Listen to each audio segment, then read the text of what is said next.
샬롬 샬롬. 샬롬 샬롬. 성경을 히브리어로 봅니다. 그래서 해석을 하는데 한 단어를 가지고 성경 전체를 봐요. 그래서 이 단어가 무엇인가 이렇게 접근하죠. 그냥 문장 한 문장에 대해서 은혜도 받지만 성경 전체에서 이 단어가 어떻게 쓰여졌나를 보는 그런 신학이에요. 그래서 길신학이라고 이름을 줬어요. 길에 대해서 데레크에 대해서 성경 전체를 봤어요. 원어로, 히브리어로. 구약이건 신약이건 전부 히브리어로 봤어요.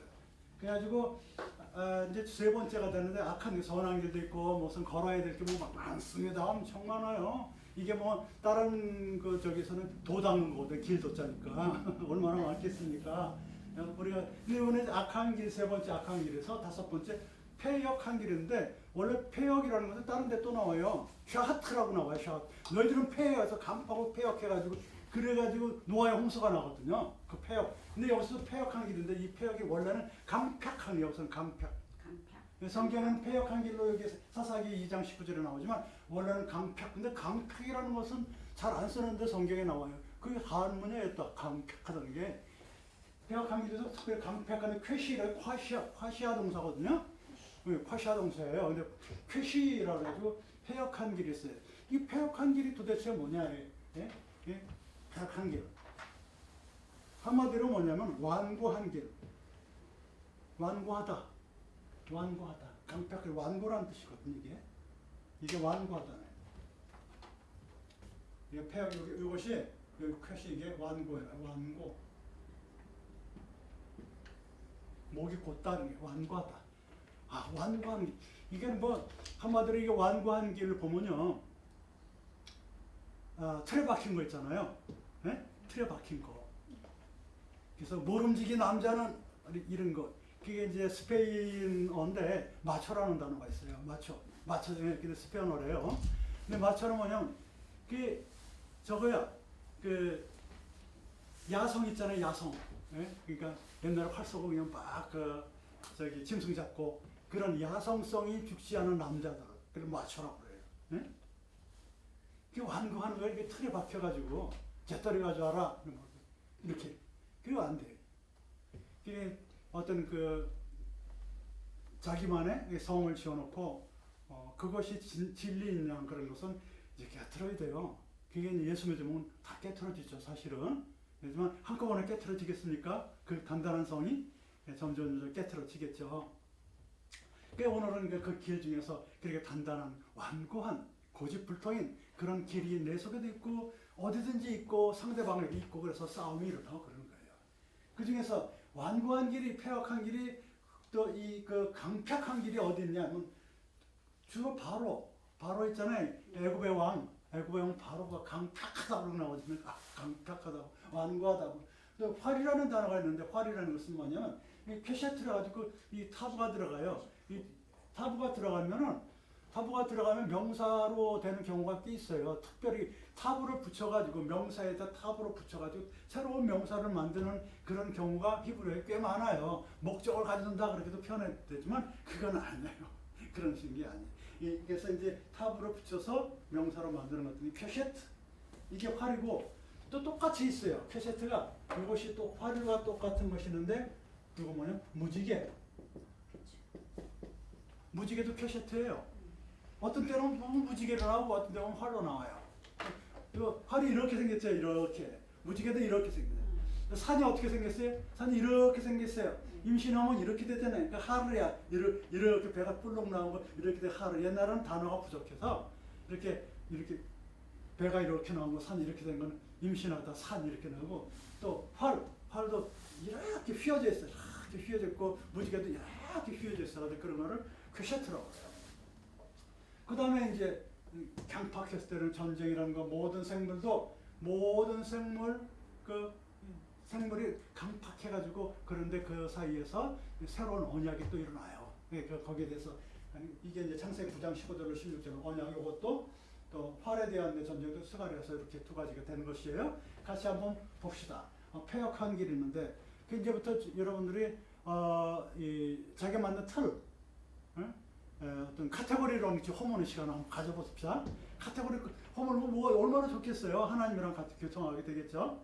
예, 인간관계에 나쁜 사람들 보면 뭐 누구나 뭐 인간관계 좋은 사람도 있겠지만 저 이제 아파트 생활하고 살기 참 퍽퍽하고 그러니까 인간관계가 좋을 수가 없어요. 이제 그 성을 한번 이렇게 허물어 보는, 그리고 상대방이 그런 상태이더라도 이해하는 그런 시간을 한번 가져볼까 계약하는 게. 본문 말씀 한번 볼게요. 사사 2장 19절에 그 사사가 죽은 후에 그들이 돌이켜 그 열조보다 더욱 패괴하여, 이 패괴하여가 간팍하여요. 과시하면서 표시 다른 신들을 쫓아 섬겨 그들에게 절하고 그 행에 패역한 길로, 여기서는 패역한 길이에요. 패역한 길. 아까 거기는 그 패괴하여는 어떻게 보면 샤하트예요. 샤하트. 아까 거는 패역의 원래 이런 게 있어요. 샤 하하트. 이게 패괴예요. 이게 진짜 패괴예요. 이거는 뭐냐, 썩었다는 뜻이에요. 썩은. 이게 샤하트예요. 샤하트. 이게 진짜 패괴. 세상이 패괴하여 썩어서 이게 이제 그 홍수가 나는 거예요. 이건 지울게요. 앞에 나오는 것이 그 문장 중에 패괴, 이게 패괴. 여기는 패역한 길 뒤에 그 문장 중에 이게 다 나와요. 세상이 썩어서 하나님을 보내요. 자, 보면은 그 행위에 패역한 길을 그치지 않으므로 여호와께서 이스라엘에게 진노하여 이르시되, 이렇게 나와요. 야, 니들이 너무 완고하다. 왜 이해를 못하느냐? 왜 그렇게 딱딱하게 구냐 이거죠. 서로 좀 같이 지내지 못하고 이렇게 카테고리나 그 어떤 그 틀에 갇혀서 이해를 못하느냐, 이렇게 하나님께서 꾸짖어요. 자, 그러면 어떤 사람들이 그 틀에 박혀 있느냐? 바로가 출애굽기 7장 3절로 4절 말씀 보면, 내가 여호와께서 바로의 마음을 강팍하게 하고 바로의 마음을 완고하게 했대요. 완고하게 해서 나의 표징과 나의 이적을 애굽 땅에 많이 행하리라마는 바로가 너희를 듣지 아니할 터인즉 내가 내 손으로 애굽에 더하여 여러 큰 재앙을 내리고, 이 재앙이 심판이에요. 재앙, 미스파트를 내리고 내 군대 내 백성으로 이스라엘 자손을 그 땅에서 인도해낼지라 하고 먼저 말씀을 하세요. 그리고 이제 재앙이 여러 가지, 몇 가지 재앙이 나와요? 그렇게 나와요. 그래서 이 바로가 완고하다고, 하나님을 완고하게 하셨어. 강팍하게 하셨다고요. 표시하게. 근데 바로가 누구예요? 애굽의 왕인데, 애굽의 왕이 바로가. 근데 여러분, 바로가 누구예요? 바로에 대해서 알아야 돼요. 바로가 나일 수도 있어요. 아니 뭐 바로에 대해서 알 필요가 있는, 나일 수도 있기 때문에요. 바로라는 것은 파라오라고 그러잖아요. 이게 모질수하다는 뜻이에요. 모질수하다. 파라오, 뭐 큰 집이다, 뭐 이렇게 되지만 모질수라는 뜻도 있어요.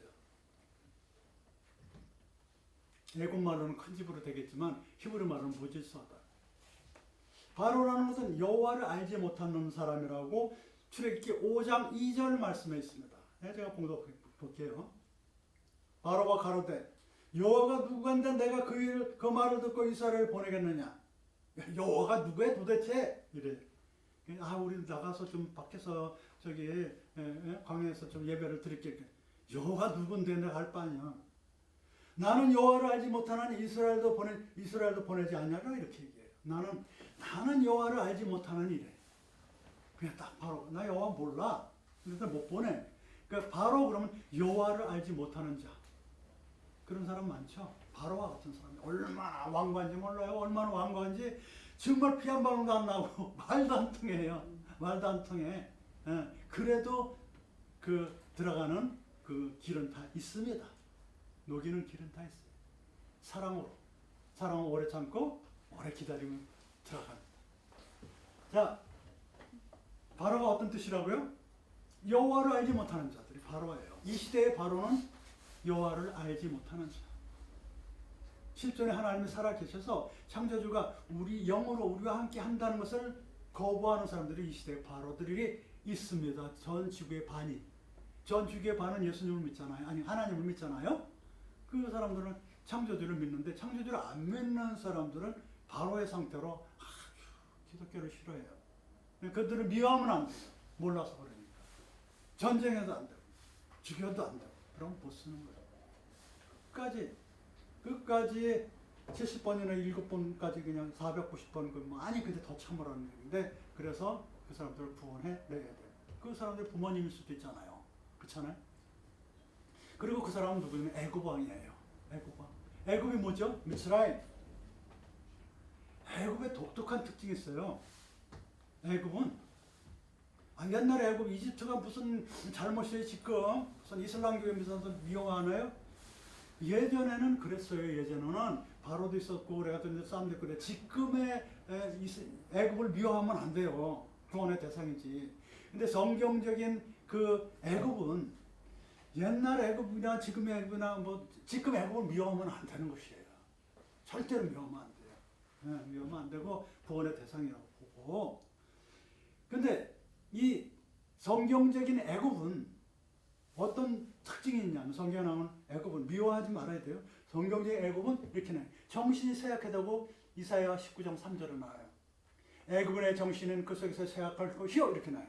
루아흐가 정신이 네페시가 아니고 루아흐가 어떻게 되냐면은 바카크라도 페일리오 이렇게 이게 틀렸어. 영이 정상적이 아니에요. 정상적이 아닌 상태. 영이 정상적이 않은 상태니까 어떻게 되겠습니까? 영이 정상적이 아니니까 옛날에는요 루아흐를 뭐라고 표현했냐면 보이지 않는데 움직이는 걸 루아흐로 표현했어요. 바람도 눈에 안 보이는데 나무가 막 흔들린단 말이야. 저거 영이야. 저 바람을 루아흐로 표현했어. 그리고 뭐 이상하게 밤에 이제 안 보이는데 저 귀신 같아. 그것도 루아흐로 표현하고. 그 우리들도 보면은 이제 살아있고 죽었으면은 안 움직이고 그래서 죽은 상태를 어떻게 영이 떠났다 그러고 그건 맞는 말이에요. 어쨌든 영이 우리 속에 있는데 움직이는데 안 보이는 거를 다 루아흐로 표현했는데 여기서 보면은 바로의 그러니까 애굽 사람의 영은 정상적이지가 않아. 바카크에 영이 정신이 쇠약하다고 그랬는데 애굽 사람 그 왜 그러냐면 영이라는 것은 방향성이 있어. 성경을 쭉 보면은 영이 뭐예요? 그러면 성령과 그냥 영인데 성령은 하나님의 영이고 또 살아있는 모든 자들에게는 영이 다 있어요. 짐승한테도 있어요. 전도서에 보면은 이게 인생의 영은 위로 올라가고 짐승의 영은 아래로 알지 못하느냐 이렇게 써 있어요. 짐승도 보면 그냥 감정도 다 있고 자식 기르는 거 보세요. 엄청 애정이 사람보다 더 많을 경우 그냥 혼내게 되고 어떻게 그냥 애기도 보면 어떻게 키워서 어떻게 할지를 몰라요. 애미가. 자, 근데 영의 독특한 특징은 방향성이 있어요. 그래서 그 영이 나쁜 것으로 향하면은 도덕질로 하고 선한 걸로 향하면은 봉사도 하고 이러는 거예요. 근데 그 강약도 있어요. 강하게 하면 그냥 할렐루야 하면서 웅웅 뛰고 약하게 하면 그래도 해야지 뭐 이렇게 돼요. 그리고 영에 따르면 죽음이여 있으면 삶이요. 이 세 가지 독특한 특징. 영의 특징이 뭐라고요? 방향이 있고 강약이 있고 생과사가 있어요. 이게 영의 독특한 특징입니다. 그리고 구별하면 하나님의 영과 다른 그 생명들의 영이 있어요.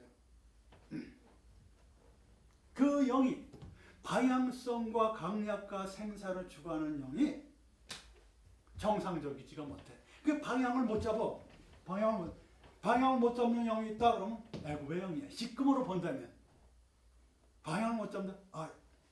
저기 한번 가보지 뭐. 거기 어디예요? 강원도 어디에 보면 도박장 있어요. 거기 어디 무슨 동네? 그런 데는 왜 가요? 거기 갔다 하면 이상한 데 빠지는 거 아니에요? 거기 빠진 건지 뭐 하는 데인지 몰라도 뭐 하는 데 때문에 강원도 어디 그 산골짜기에 그걸 만들어 놓고 돈을 벌려고 한 그 정부가 도대체 뭐하는 정부인지 나는 알다가도 모르는 정부. 아이고 참 못하게 해야죠. 아무리 돈이 좋다 그래도 그 지방을 육성한다 그래도 그런 걸로 육성하면 못 써요. 왜냐? 확률적으로 돈 이는 사람이 마치 다른 사람 거의 없거든요. 그러니까 자살하고 막 그러잖아요. 그건 없어졌으면 좋겠어요. 그 무슨 지방이에요 거기가? 아주 석탄 나는 지방이에요. 석탄 나는 지방 강원도. 영월도 아니야 어디에? 잘 모르겠어요. 그런 대로 향하게 하고 그런 거를 만들는 그런 영이 있어요. 바람. 그건 정치를 잘못하는 거예요. 진짜 잘못하는 거예요. 영종도에도 세우려고 했더니 못하겠잖아요. 지금 세우는지 안 세우는지. 그건 참으로 그래요. 그게 영의 특징이에요. 근데 또 어떤 영이 있어요? 할아버지가 역할을 막 끌고 가는데 바쁜데 언덕이 고등학생이 학교도 늦는데요. 얼마나 힘들어요. 공부도 해야 그냥 과외도 해야 되고 학원도 가야 되고 그냥 뒤에서 밀고 올라가는 거예요. 다른 학생들은 같이 밀어. 그런 거는 저건 내가 할 일이야. 아무도 도와줄 수가 없어 지금. 내가 여기 있어. 그 학생이 미는 거예요. 언덕 올라요. 그렇게 방향이 옳은 방향으로 가는 거예요. 그런 게 영적인 일이에요. 영적인 일. 자, 애굽에는 어떻게? 애굽의 영은 정신이 쇠약하다. 두 번째, 아무 할 일이 없다 그랬어요. 아무 할 일이 없어서 어디에 나오냐면 이사야서 19장 14절로 15절 말씀에 이렇게 돼요. 여호와께서 그 가운데 사특한 마음을 섞으셨으므로 그들이 애굽으로 매사에 잘못 가게 함이 취한 자가 토하면서 비틀거림 같이 하였으니 애굽에서 머리나 꼬리나 종려나무 가지나 갈대나무나 아무 할 일이 없느니라. 하나님이 그렇게 만들었어요. 애굽에서는 아무 할 일이 없어요. 머리나 꼬리나 종려나무나 갈대나무 시작과 끝이나 아무 할 일이 없다. 아무 할 일이 없어요. 그래서 사실은 뭐냐면 그렇게 정말 꼼짝도 못하겠다는 뜻이지만 사실은 애굽에는 이런 것도 있어요. 애굽은 너무 풍요로워서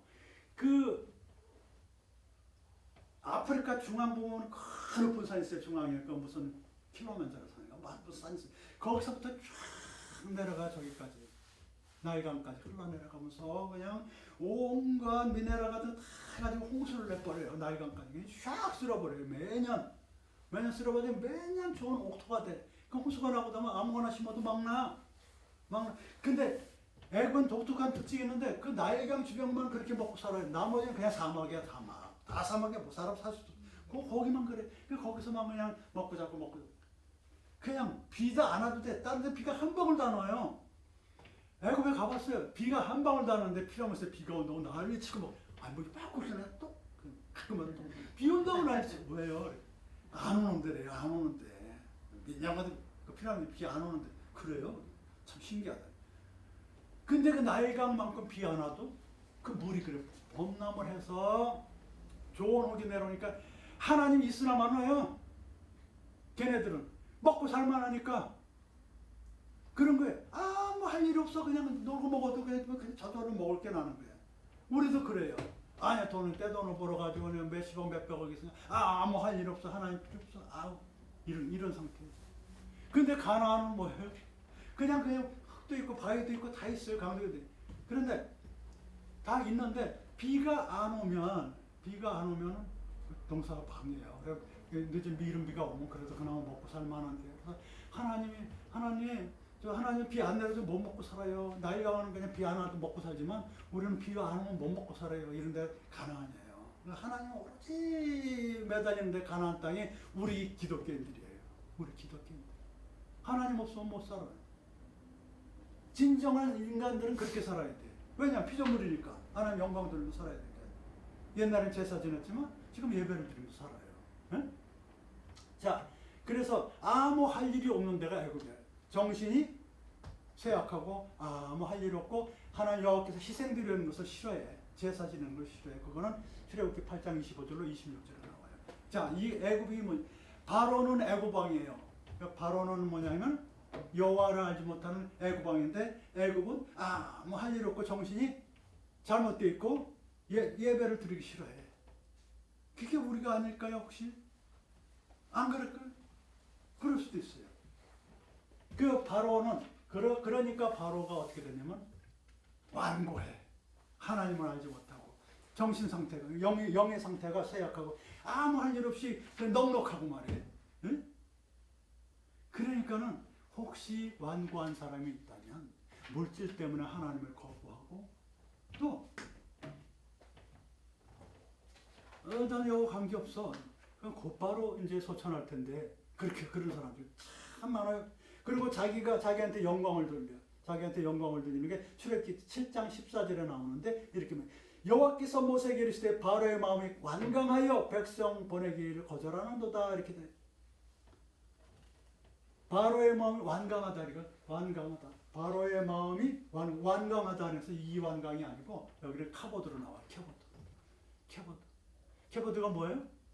바로가 자기한테 무게 중심을 옮겨 영광 돌린다는 거예요. 영광이라는 것은 카보드인데 카보드는 것은 중심을 옮기다. 중심이 그쪽으로 기우는 것이 영광 돌리는 거예요. 하나님께 영광 돌립니다. 그러면 하나님께 무게 중심을 옮기는 거거든요. 그래서 바로는 뭐냐면 모든 것을 자기한테 영광을 돌려요. 그게 독특한 특징이야. 나가야 돼. 그러니까 나니까 하지. 아유, 그 내가 했어. 이게 바로예요. 물질 가지고 그냥 자기 자랑하고. 그게 뭐야? 인간이 최고지. 야, 그건 교회 뭐하러 가니? 이런 게 다 뭐냐면 자기한테 영광 돌리는 거예요. 인간한테 영광 돌리는 거예요. 그게 르네상스부터 시작이 됐어요. 르네상스부터 한 500년 되는데 그래서 인본주의로 돼가지고 사람이 아름다움이나 뭐 사람 이런 걸로 다 미화시켜놨어. 몽땅. 모래알 하나 못 만드는 인간을 최고로 만들어서 우주에서 최고로. 그리고 전쟁하고. 잘못된 거예요. 기독교인들이 그거 사랑으로 녹여주셔야 돼. 그거 잘못됐어. 그래가지고 결국은 바로도 장자까지 죽잖아. 자기 자존심을 죽는 거야. 예수님이 오기 전에 장자는 죽어 없었대. 예수님이 온 다음에 예수님이 장자로 있어야 돼. 우리 내면에. 바로의 특징이 뭐예요? 완고한 거? 장자가 있어요. 또요? 자기한테 영광을 돌려요.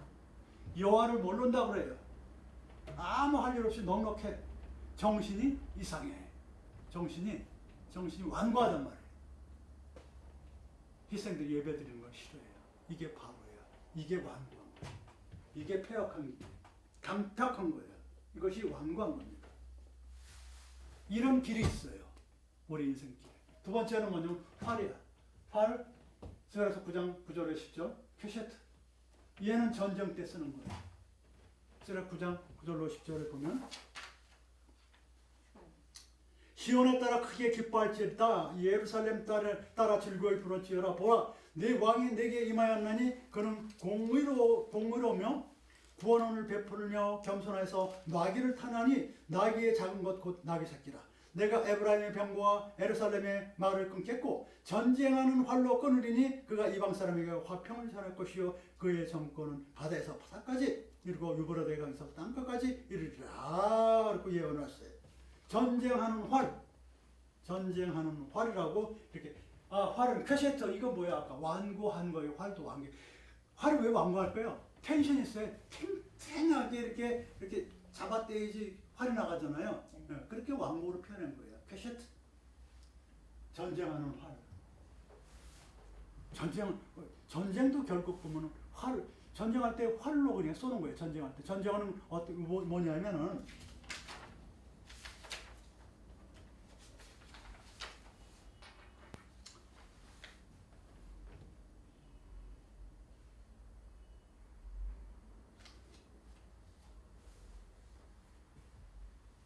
이 전쟁이라는 것은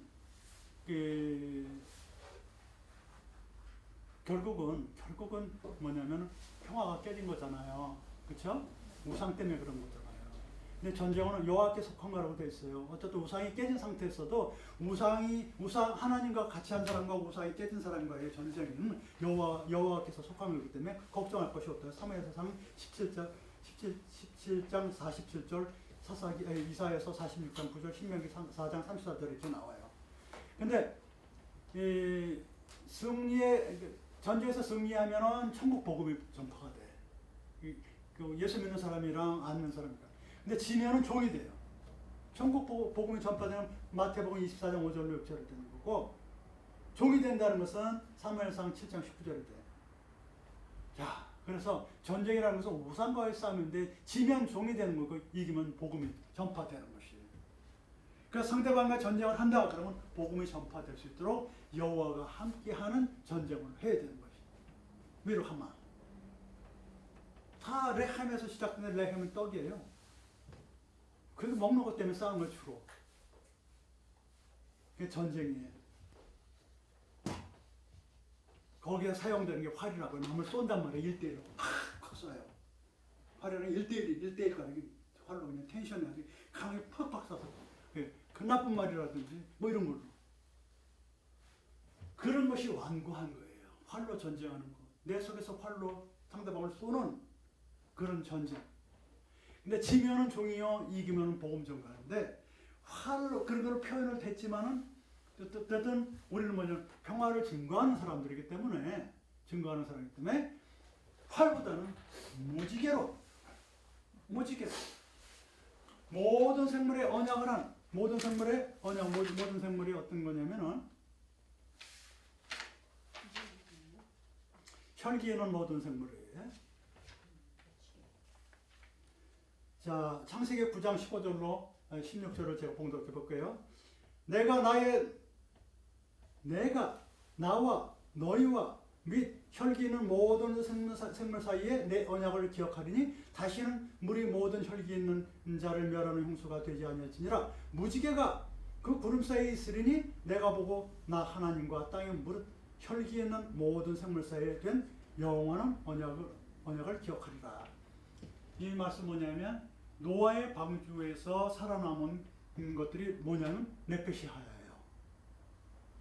노아의 방주에 있는 모든 노아의 식구 8명과 그 다음에 들어가 있는 오류만 빼고 새 이런 짐승 전부가 살아있는 생물들이에요. 네페시하야. 네페시가 뭐예요? 자기 자신의 정신이 아니에요. 자기 자신 그 어느 그 영이 들어있는 어떤 육체를 가진 그것이 네페시예요. 네페시 살아있는 생물이에요. 생물. 네페시하야가 생물들과 영원한 언약을 무지개 언약을 세워요. 하나님이. 그리고 나머지는 다 죽었어. 왜냐? 폐기해서 아까 샤하트 해가지고 썩어서 다 죽고 아이고 다 죽여 어떻게 해 사람. 그런 거는 인본주의적 생각이에요. 죽고 사는 거는. 어떻게 하나님은 다 하나님의 생각이랑 인간 생각은 틀려요. 창조주와 피조물의 건 우리들이 따질 문제가 아니에요. 그래서 기회를 줬는데 저버렸단 말이에요, 다들. 그러니까 기회 있을 때 하나님 향해야죠. 네. 지금 말씀을 들었잖아요. 그 기회예요. 이렇게 말씀하셔야 돼요. 노아의 홍수가 올 줄 모릅니다. 인생에서. 정말 홍수는 아니더라도. 자, 그래서 네페시아의 생물들에게 처음에 하나님께서 생육하고 번성하고 땅에 충만하라고 첫 번째 축복을 내리는데 어디한테 내리냐면 어류들한테 내리고 이번 짐승들한테 내리고 그리고 사람한테 내려요. 먹고 살게끔 먼저 먹고 살게끔 먹는 것들한테 생육하고 번성한 땅에 충만하라 하고 해놓고 그리고 사람한테 아담한테 생육하고 번성한 땅에 충만하라 이렇게 해요. 말을 안 들으니까 다 없애고 생물들한테 노아의 방주에서 나온 많은 동물들과 새한테 먼저 내보내고 생육하고 번성한 땅에 충만하라 그래요. 또 먹을 걸로 만들어놔. 그리고 노아의 이 8식구가 나와서 제사를 지내고 희생제사를 지내고 그러니까 생육하고 번성한 땅에 충만하라 그래요. 네 번째. 네, 그게 그에서 줄줄이 또 생육하고 번성한 땅에 충만하라 줄줄이 또 나와요. 그거 강의 또 할 겁니다. 그게 축복이거든요. 자, 모든 생물과 언약을 해요. 다시는 물로 멸망시키지 않고 이렇게 너희들한테 이제 그렇게 안 할게 하고 무지개 언약을 해요. 이게 또 캐셔트에 똑같이 텐션이야. 텐션이 있어. 활만 어떻게 텐션이 있어가지고 1대1로 전쟁에서 죽이는 게 아니고 이 무지개 언약은 죽이는 게 아니고 살게 하는 거예요. 살게 하는 거. 살게 하는 언약이에요. 하나님 텐션 이렇게 아주 팽팽한 어떤 약속이에요. 희망의 약속. 한쪽 끝에는 하나님과 한쪽 끝에는 사람이 있다고 쳐봐요. 하나는 놓으면 탁 풀어줘요. 사람과 하나님 사이에 탱탱한 어떤 약속이야. 자, 그래서 이제 이 십자가의 언약은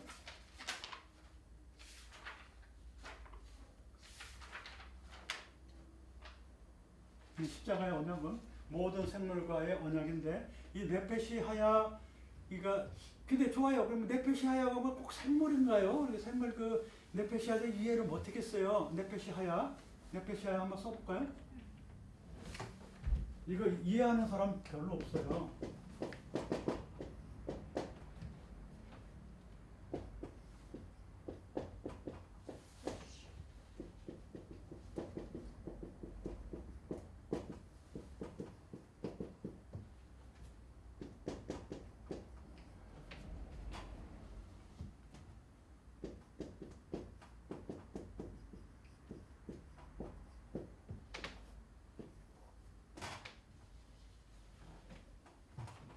이 생물이 도대체 네페시하야라는 것은 살아있는 그 움직이는 그 어류나 새나 사람이나 다 네페시하야, 사람들 네페시하야거든요.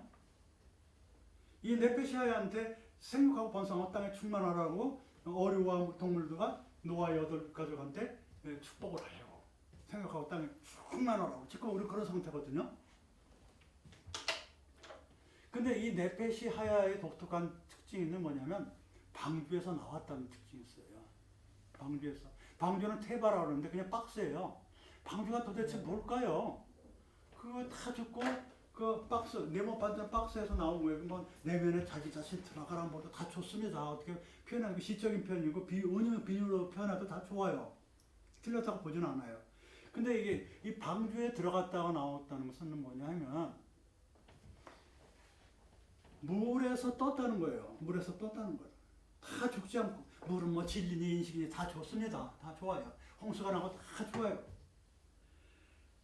나가면 죽는 거야. 나가면 죽어. 그러나 그 나가도 살 때가 있어요. 나가도 살 때가 있어요. 이 박스라는 것은 피할 장소예요. 죽음에서 피할 장소. 그리고 그 사이에서 버텨야 돼. 그리고 그 준비를 해야 돼요. 창문도 있어야 돼요. 쇠를 날리고 창문도 있어야 되고 비를 막는 그 모든 게 있어요. 그게 뭐냐면 하나님께서 어떤 그런 재앙을 내릴 때에 피할 수 있는 어떤 공간, 피할 수 있는 상태가 필요한 거예요. 그 저는 그걸 방주라고 봐요. 그게 모든 사람 다 죽어도 안 죽어도 상관이 없어. 나한테 어떤 어려운 문제가 상태가 있을 때, 어려운 상태가 있을 때 내가 피할 수 있는 공간이 저는 방주라고 봐요. 마음, 내면 이런 거는 전 참 쓰기 싫어요. 내면 이 말은 정말 쓰기 싫어요. 그럼 불교적인 용어에 가깝거든요. 저가 재난을 당했을 때 피할 수 있는 공간이 어딜까요? 교회가 될 수도 있고 기도도 될 수 있고 그래요. 저는 그게 방주라고 봐요. 방주. 내가 피할 수 있는 방주. 교회, 기도원, 아니면 나의 그 골방에 들어가서 뭘 해요? 기도하는 상태. 하나님과 교통하는 상태. 오로지 하나님께서 응답할 때까지 기다리는 그 상태가 방주 기간이라고 봐요. 물이 마르는 기간. 그런 상태가 안 올 리가 없. 누구한테나 다 옵니다. 다 와요. 아유, 방주가 끝났으니까 무지개 오니까 다시는 물로 멸망 안 시킬 거야. 불로 멸망시키는데 종말이 가까웠어. 뭐 그거는 시대주의적 사고고요. 지금 이 상태가 가장 중요한 거예요. 종말이 오더라도 그건 하나님이 할 일이고 언제 올릴지 몰라요. 예수님도 몰라놨으니까. 종말 시대는 분명하지만 우리가 해야 될 것은 방주 안에 들어가서 혹은 방주 밖에서 나와서 그 사는 그 실존이 가장 중요한 것입니다. 그래 지금 이 방주에 대해서 이야기하니까 모든 생물에 대한 언약이니까 방주에서 나오는 그런 상태가 돼야 되는 거예요. 하지만 이 방주에서 못 나온 그런 네페시하야 이런 그런 상태라면 그런 상태는 벌써 다 죽어서 없다는 얘기예요. 이 말씀이 여기서는. 왜냐? 강팍하고 완고하기 때문에 다 없어버리는 거예요. 그러니까 결국은 뭐냐면 방주에서 있는 동안은 뭐냐면 내 속에 완고한 것이 죽을 때까지야. 새로운 이론이에요. 이것은 방주에서 내가 모든 것이 다 죽고 나올 때는 나의 카테고리를 허물고 완고한 것이 다 죽고 노아의 가처럼 8식구 같은 상태가 됐을 때가 아닌가 하고 여러분한테 제안을 해봅니다. 내 문제를 보는 거예요. 왜 뭐 딴 사람 죽은 사람 왕고해서 죽어서 딴 사람 얘기고 나도 왕고할 수가 있고 나도 왕고하지 않을 수가 있는데 나의 이 고난 오잖아요. 나의 이 고난은 내가 완고한 것이 있어서 다 죽고 노아와 같처럼 그런 완전한 자가 되는 상태, 그런 상태가 카테고리가 틀이 깨졌을 때는 하나님은 무지개 언약이 돼서 다시 나오지 않겠냐 하는 것을 제안해 봅니다. 그래서 이 패역한 길을 보면은, 패역한 길의 종류를 보면 바로와 같이 여호와를 모르는 자, 또 활로 전쟁하는 것들이 가장 그 우상 숭배가지고 그런 것, 전쟁이라는 거 키포인트예요. 그 다음에 모든 생물들과처럼 완고해서 방주에도 못 들어가고 그냥 이게 이 고난이 왜 왔지? 왜 와서 이거 어떻게 나 좀 도와주세요 이런 게 아니고 내가 정말 틀에 박혔구나, 패러다임에 박혔구나, 카테고리에 박혔구나, 틀에 박혀서 내가 인간의 인본주의에 빠졌구나, 이런 것을 깨뜨리는 순간이 방주에서 나오는 게 아닐까. 그런데 일반 신학에서 내면 속에 들어갔다가 박스 안에 들어갔다는 그게 뭔데 도대체, 그게 뭐 잘 모르겠어요. 내면이라는 말하면 잘 몰라요. 근데 문장으로 풀어보면 알아. 문장으로 보면 다 좋아. 고난의 시기겠지. 고난의 시기에서 틀을 깨는 거야. 이 뭐예요? 모든 생물이 다 죽는다고 지금 나왔어. 이 저기가 그 폐기한 것들이, 강팍한 것들이 죽는가 봐요. 방주 밖에는, 예? 창세기 9장 15절로 16절에 그렇게 써 있습니다.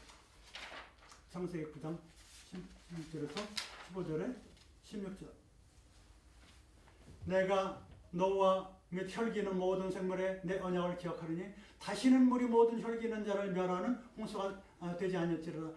무지개가 구름 사이에 있으리니 내가 보고 나의 하나님과 땅의 모든 혈기 있는 모든 생물에 영원한 언약을 하라. 그 혈기 있는 모든 생물들은 다 죽어. 혈기 있는 모든 생물.